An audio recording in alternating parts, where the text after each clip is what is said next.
All right, get ready, because today we're diving deep into embezzlement. Embezzlement. Yeah, you know that thing where someone you trust, someone close, decides to treat your money like their own personal piggy bank? Oof, it's a tough one. A real betrayal. It really is, and it goes way deeper than just plain old theft, doesn't it? Oh, absolutely. It's not like swiping a 20 from the cash register. It's a whole calculated scheme. Exactly, a whole plan. Right. Embezzlement has these 4 key elements, and they really set it apart. 4 key elements. Yeah, so you've got this position of trust, the fiduciary relationship. Okay, so like who they are to the victim matters. Yeah, think about it. A financial advisor, maybe a company executive. I see, positions of power. Exactly. Even something like a volunteer treasurer for, say, your kid's soccer team. Anyone handling money that isn't theirs. That makes sense. So it's not just what they take, but their relationship to the victim. Exactly. Then there's the misappropriation itself, actually taking the money and using it for their own gain. Lavish vacations, fancy cars, that sort of thing. Could be. Or sometimes even just paying bills. And here's the thing, they do it intentionally. They know they're doing wrong. They know it's wrong, Yeah. but they do it anyway. Wow. That's what makes it so sinister. Yeah, a real violation of that trust. And that's where it really stings. I can imagine. You know, one of the sources I was looking at mentioned this case, a bookkeeper for a family bakery. Been skimming money for years. No kidding. Yeah, funding a gambling addiction wiped out the business's savings. Oh, that's awful. The owners, they were devastated. Considered her a close friend. It's a good reminder that this can happen anywhere, even in places you'd least expect it. You're absolutely right.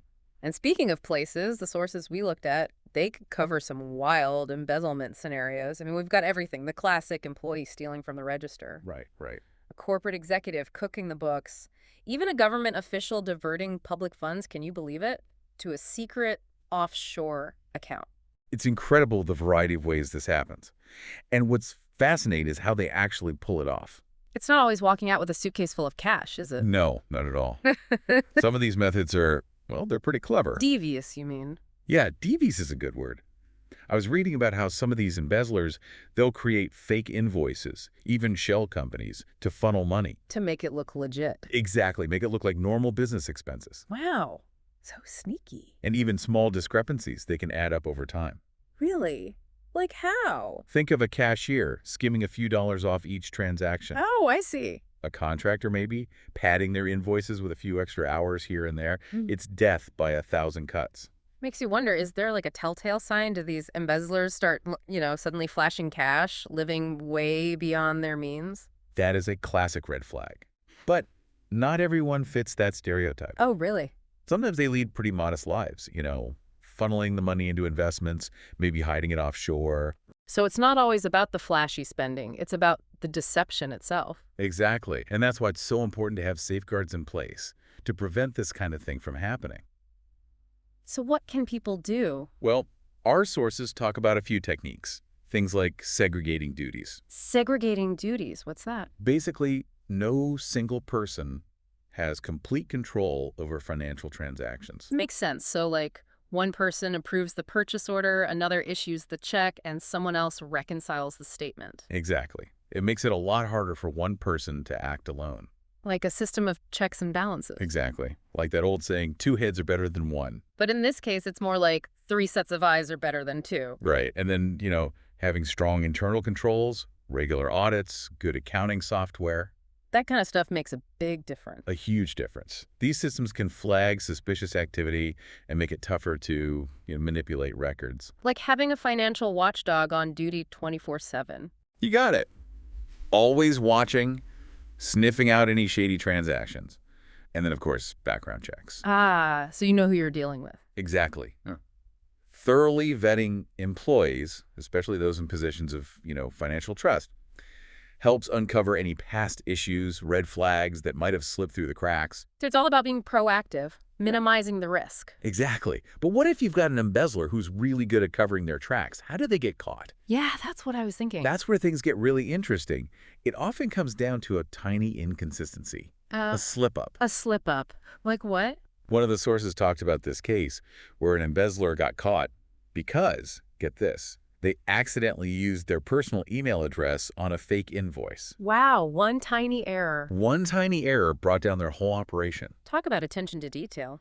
Or lack thereof, I guess. It just goes to show even the most meticulous criminals can make mistakes. They're only human. And when they do, the consequences are serious. Oh, absolutely. We're talking felonies, huge fines, potentially years in prison. Wow. And it's not just legal consequences. Their reputation's tarnished, relationships damaged. They might have a really tough time finding work in the future. Yeah, the fallout can be immense. It really can.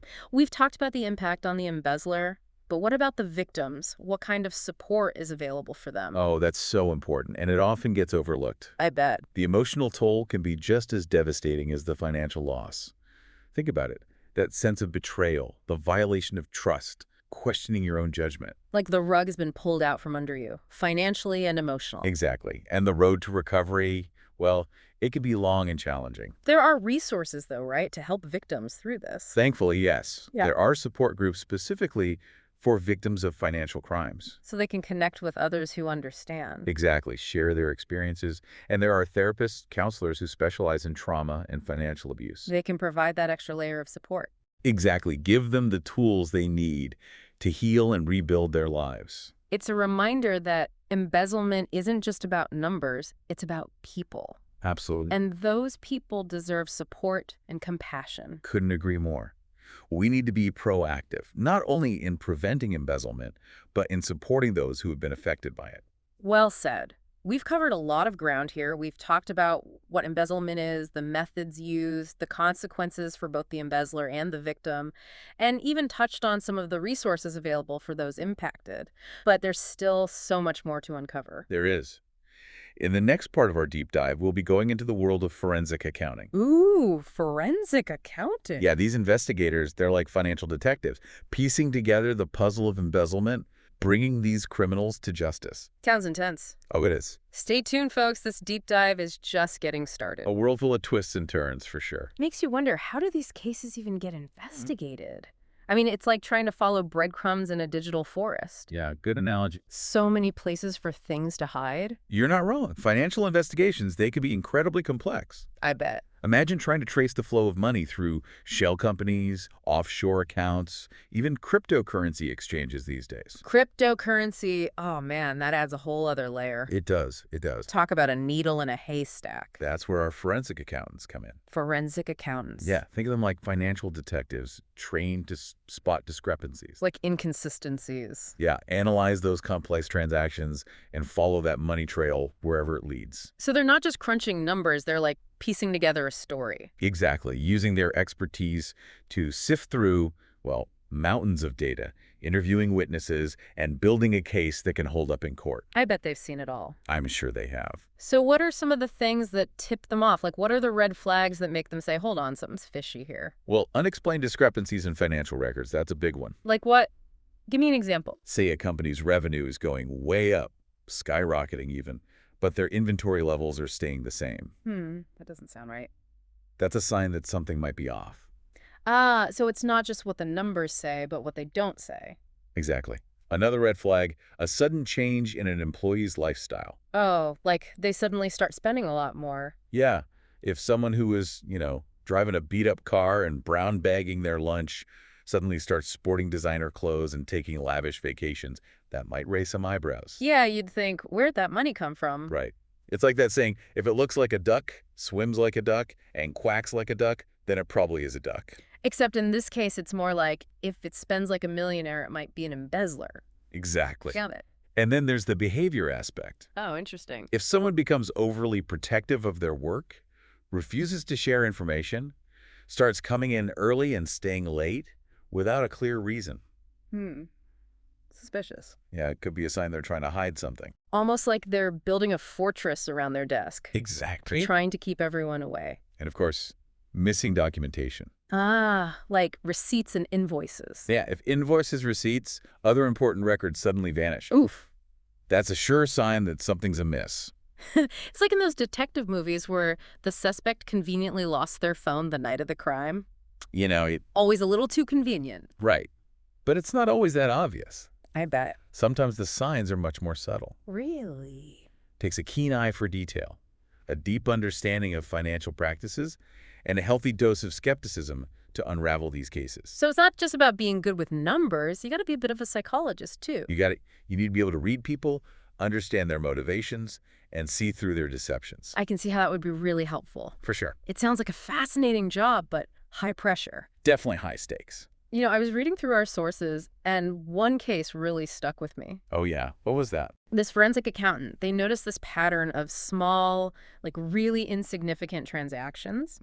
Okay. But they were always just below a certain threshold, the kind that would trigger an automatic review. Clever. And guess what? It was an employee slowly siphoning off funds over years. Wow. Those small amounts really added up. Crazy what they can uncover, huh? It is. And that's why having those strong internal controls, regular audits, is so crucial. Like a security system for your finances. Exactly. Making sure everything is locked up tight, no gaps.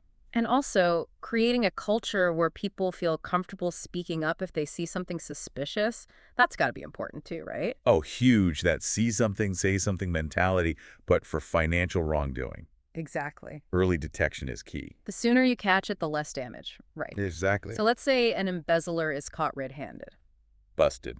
What happens next? What's the legal process like? Well, first things first, once embezzlement is suspected, an investigation is launched. Okay, so someone looks into it.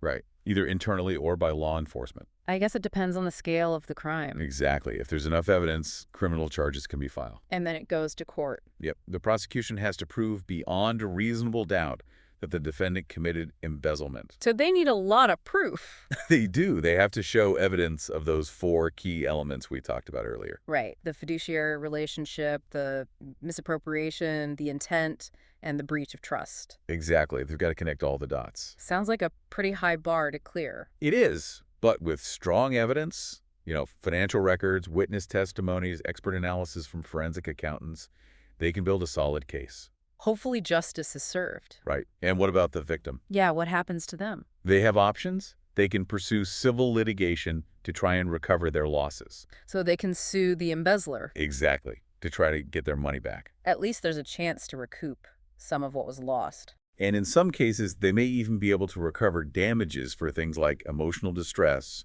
or reputational harm. It's good to know they have some options for seeking justice. Absolutely, because embezzlement, it can have far-reaching consequences, way beyond just the financial loss. I can see how that would be true. It can damage relationships, ruin reputations, and those emotional scars, they can last a long time. It's more than just dollars and cents. For sure, for sure. You know, we've talked about Madoff and Crundwell, but are there any other high-profile cases that really show how devastating embezzlement can be? Oh, there are tons of examples, unfortunately, but one that comes to mind is the case of John Regas. John Regas, wasn't he involved with a cable company? Yeah, founder of Adelphia Communications, once one of the biggest cable companies in the U.S. That's right, I remember now. Well, he was convicted of looting the company back in 2004. What did he do? He and his sons, they were found guilty of using company funds for personal expenses, hiding billions of dollars in debt, and misleading investors. Oh, wow, that's huge. It was a massive scandal, led to the company's collapse, thousands of job losses. It's amazing how greed can drive people to make such reckless choices. It's a powerful force, that's for sure. But, sometimes it's not just greed. Sometimes these embezzlers, they're driven by a sense of entitlement. Entitlement? Yeah, like they believe they deserve more than they're getting. Wow, a sense of entitlement, huh?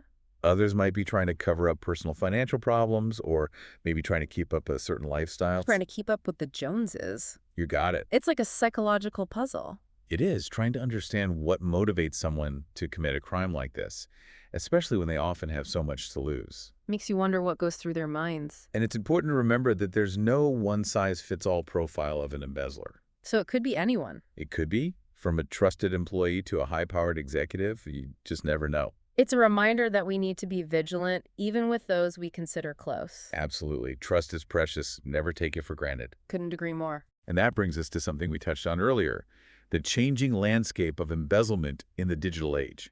Oh, right. How all the technology is changing things. Exactly. With the rise of digital currencies, online banking, mobile payments, there are even more opportunities for fraudsters to operate. Yeah, like with cryptocurrency. Exactly. Crypto offers a level of anonymity that can make it really tough to trace transactions.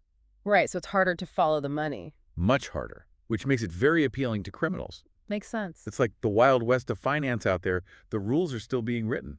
I like that. The Wild West of finance. And then you've got the increasing sophistication of cyber attacks. Oh, yeah, those are getting pretty crazy. Hackers are constantly coming up with new ways to breach security systems, steal financial data, and divert funds. So it's not just the old school methods anymore. Nope, not at all. We're seeing more cases of identity theft, phishing scams, and malware attacks being used to facilitate embezzlement. So we've got to be even more careful these days. Absolutely. Strong passwords, two-factor authentication, being wary of suspicious emails and links. Those are essential precautions these days. It's like having a digital shield. Exactly. Knowledge is your best defense in the digital age.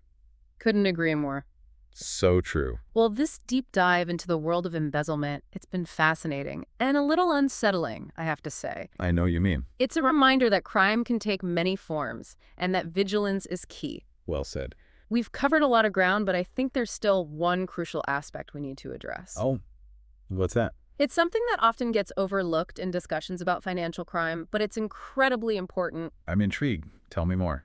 We've talked about the perpetrators, the methods, the investigations, the consequences, but what about the human side of this? The human side. What about the victims, those whose lives are turned upside down by this crime? Yeah, it's easy to get lost in the details of the crime, but there are real people behind all of this, people whose lives are turned upside down. Absolutely. It's not just about numbers on a spreadsheet. Right, these are real victims. The impact can be devastating, and it goes way beyond the financial loss, which, by the way, can be really, really tough to deal with. Oh, I bet. But it's that violation of trust, that feeling of betrayal, that can be the hardest to overcome. It's very personal. It is. Victims, they often feel a sense of shame, guilt even, like they did something wrong. That's awful. They might start questioning their own judgment, wondering, how could I have been so blind? And they might not feel comfortable talking about it. Right. One of the sources I read talked about this idea of second victimization. Second victimization. Yeah, where the victims are not only dealing with the crime itself, but then they face judgment, criticism from others. Because they were a victim. Yeah, people might question their role in the situation, say they should have been more careful. That's not right. They've already been through enough. Exactly. We need to support victims, offer understanding, not judgment. You know, one of our forces shared this story about a small business owner lost her entire life savings because her financial advisor was caught embezzling. Oh. It wasn't just the money, though. She lost her faith in people. That trust was completely shattered. It's heartbreaking. And this is something that can affect families, employees, even entire communities. That ripple effect is huge. Think about the stress, the anxiety, not knowing how you'll recover. It can take years to heal. Years. And the recovery process, it's not easy. There might be legal battles to try to recover losses, struggles to get back on your feet financially, and then, like we said, those emotional scars. They can last a long time. They can. But thankfully, there are resources out there. Like what? Well, support groups. They offered a safe place to connect with others who have been through something similar. It helps to know you're not alone. Exactly. And there are therapists who specialize in trauma, financial abuse. They can help victims process everything that's happened, develop ways to cope. That's so important. And don't forget about financial advisors. They can be crucial in helping victims rebuild their credit, manage their finances. To regain that sense of control. Right. It's a long road, but there is hope. There is. One of the best ways we can support victims is by simply listening. No judgment. Offer a helping hand. Remind them they are not to blame. Well said.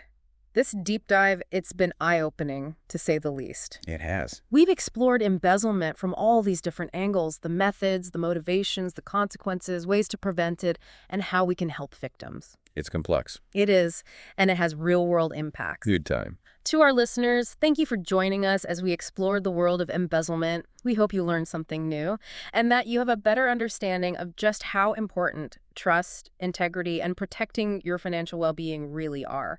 Remember, knowledge is power. Stay informed. That's the first step in protecting yourself and those you care about.